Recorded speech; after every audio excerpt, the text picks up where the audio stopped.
My wedding day was a trap. I used to dream about love. The kind of love where your heart races when you see them, where every glance speaks volumes, and where the world falls away when you're with them. But nothing in my life turned out like that. Instead, I found myself standing in front of a mirror, draped in an expensive wedding dress I hadn't even picked.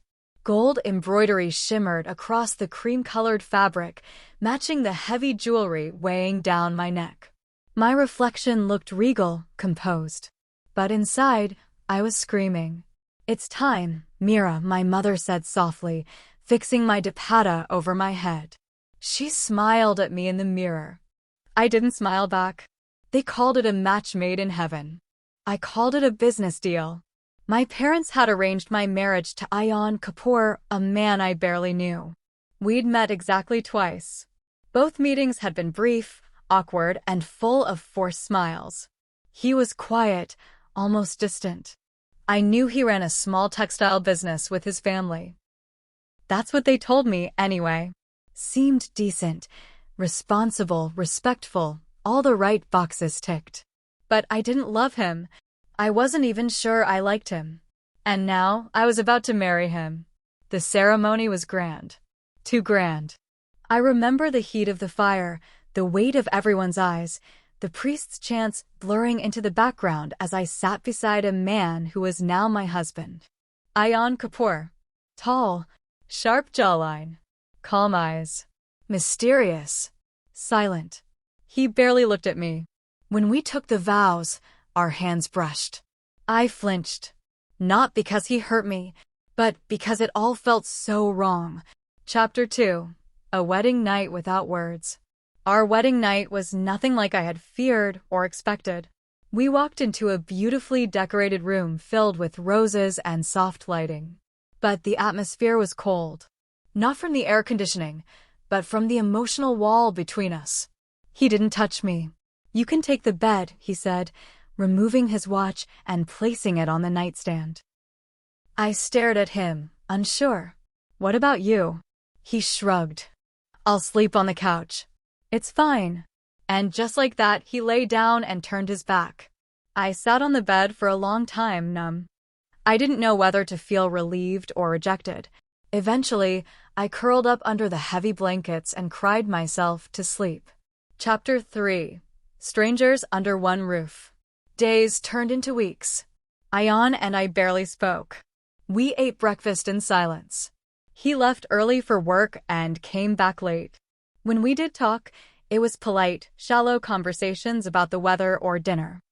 I felt like a guest in my own marriage. And yet, he was never unkind. He opened doors, gave me space, never invaded my privacy. But his distance hurt more than cruelty ever could. My mother called often. "How is married life?" she asked, hopeful. "It's fine," I lied. "He's nice." But I wanted to scream. Nice wasn't enough. One afternoon, while rearranging books in our study, I found a leather folder tucked behind a stack. Out of boredom, I opened it. What I saw made me freeze.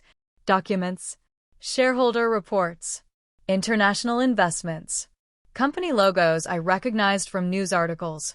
One file had his name in bold. Ayan Kapoor, CEO, Kapoor Enterprises. My fingers trembled as I Googled it on my phone. Net worth, $1.7 billion. What? I stared at the screen, mouth dry. My husband, the man I thought was a quiet small business owner, was one of the country's youngest billionaires? Why had he never told me? Why had no one told me? Chapter 4. A billionaire with a wall around him.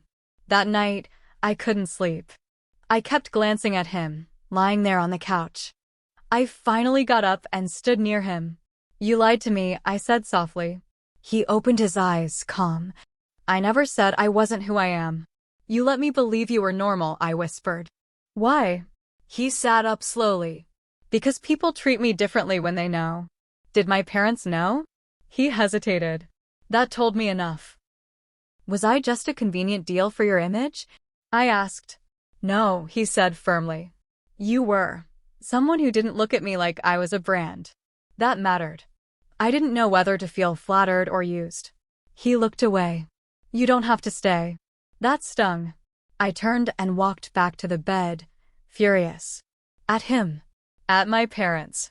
At myself for not seeing it sooner. Chapter 5. Cracks in the Ice. Something shifted after that night. Ion became more human. He started joining me for meals. He asked how my day was. Sometimes he even smiled. He still didn't touch me, but his presence became warmer.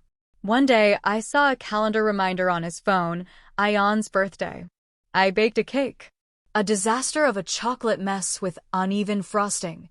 When I presented it to him, he looked stunned. You remembered? I nodded, embarrassed. It's not great. I'm not good at. He interrupted me. It's perfect. Then he added, almost in a whisper, no one's done this for me in years. That night, he didn't sleep on the couch. He didn't hold me, but he lay beside me, close, quiet. It felt more intimate than any touch. Chapter 6. A past he couldn't bury. Things got better. We started laughing, cooking together, watching shows. He wasn't just the silent man I married, he became someone I began to care for. But the past always finds a way to catch up. One night, we were at a restaurant. Just the two of us. He looked happy. I was starting to feel content.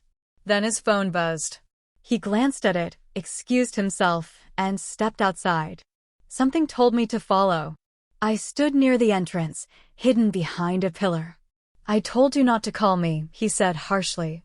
A woman's voice responded. I couldn't hear it clearly. You don't get to show up now, he continued. I'm married. I moved on. Pain bloomed in my chest.